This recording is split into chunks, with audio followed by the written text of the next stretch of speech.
نزاع الصحراء الغربية لكي نكون واقعيين، باعتبار لي كان الشرف أن أكون من مؤسسي البوليزاريو، هو كان نتيجة أخطاء فادحة للنظام المغربي وللأحزاب المغربية. وإذا أردنا أن نتناول الموضوع يجب أن تكون لدينا الشجاعة لكي نضع النقاط على الحروف ولا نخاف من أخطائنا التاريخية. 72 الولي مصطفى السيد كان هنا يتجول بين الأحزاب المغربية يطلب الدعم من أجل تحرير الصحراء. عليات وابو عبيد قالوا روحوا الدراري خلوا السياسة المواليها، وهذاك الدري تاع 24 سنة هو اللي أسس البوليزاريو وما زال الآن شوكة في حلق المغرب وفي المغرب العربي. على الفاسي قال نروحوا كافحوا نحن نتفاوضوا باسمكم، قال له واش حبيت تبيعنا كاع مازال ما كان والو. 72 لما درنا المظاهرات في طنطان قلنا بالكفاح والسلاح نفدي الصحراء بالأرواح، قلنا الصحراء تصبح حرة وصبانية تخرج برا، قلنا لهم عاونونا باش نحرروا الصحراء. كانوا عاونونا كانت الأمور تتخذ مجال آخر، بدل من عاونونا اعتقلونا وعذبونا وقالوا نروحوا الصحراء حروها، أن المغرب ما ادوناش فوضى في المغرب. ورحنا واستقبلنا القذافي وبعدين استقبلنا الجزائر. إذا البوليساريو هي نتيجة أخطاء النظام المغربي والأحزاب المغربية اللي لم يكونوا في مستوى تحمل مسؤولياتهم في بداية السبعينيات. وإذا رجعنا للتاريخ فأيضا الأخطاء تاع جيش التحرير 58 57 وكوفيون هي من هذه الأسباب. إذا رجعنا كذلك 1970 لما انتفض بصيري هو حضرتك من زاويته بني عياط حدا بني ملال، خرج من هنا لتحرير الصحراء وانتفض بدلا من مساعدة المغرب. الأفراد الذين هربوا من انتفاضة الزملة 1970، وهذه حقائق تاريخية الكثير يجهلها، لما جاءوا العمالة في طنطان قالوا عاونونا باش نحرروا الصحراء، دارهم في بيت الضيافة وبعدين دارهم في المخازنية. ولما كانت البوليساريو هم الآن كلهم مقاتلين في البوليساريو. إذا يجب أن نرجع إلى أن البوليساريو هي أخطاء، خلق البوليساريو هي أخطاء ارتكبت هنا في المغرب، ويتحمل مسؤولية النظام المغربي والأحزاب المغربية، هم الذين دافعونا لتأسيس البوليساريو.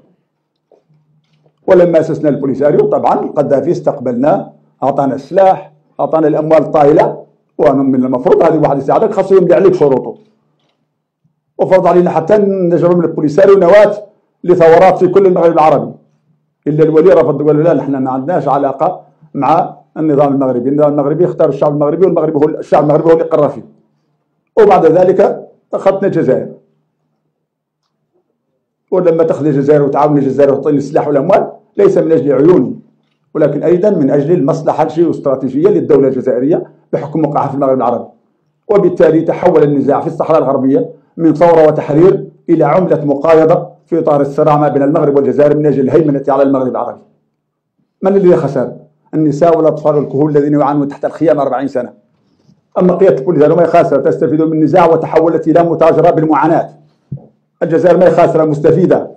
هناك عندكم في المغرب أيضا لوبيات مستفيدة من هذا النزاع وتطلب يوم صباح مساء الله يبقى هذا النزاع موجود لأنها تعيش على حسابه، وأصبحت قوة أو مافيا سياسية اقتصادية تلعب بالملايين على حساب معاناة النساء والأطفال والكهول تحت الخيام. لهذا ناديت وما زلت أنادي أنه يجب علينا كإطارات في البوليساريو أن تكون لدينا الشجاعة بأن نعترف بأنه مهما وقع من أخطاء فمصيرنا مشترك ومصيرنا واحد ومستقبلنا واحد.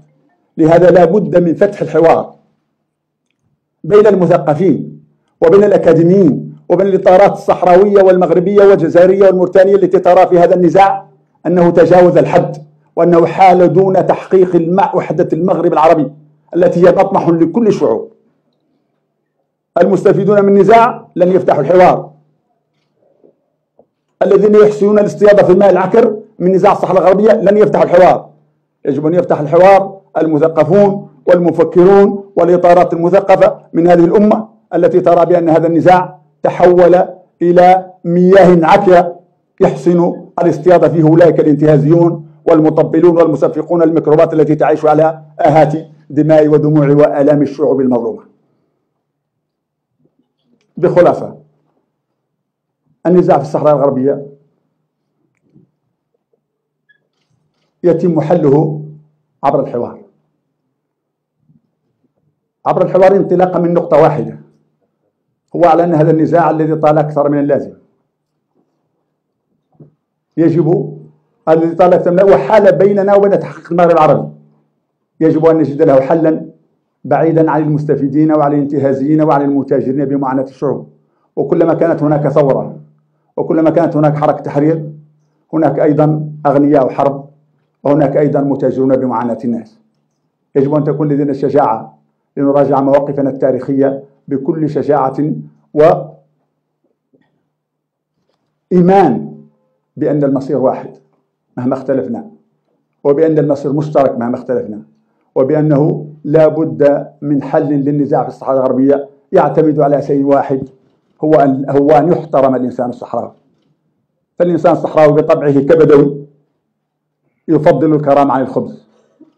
احترموا كرامة الصحراويون تجدونهم منطاعين لكم كما تريدون، أما أن تهينونهم أو تهمشونهم فالنتيجة هي البوليساريو، وربما تأتي نتيجة أخرى تحمد عقبها. معذرة، تحياتي لكم وشكرا.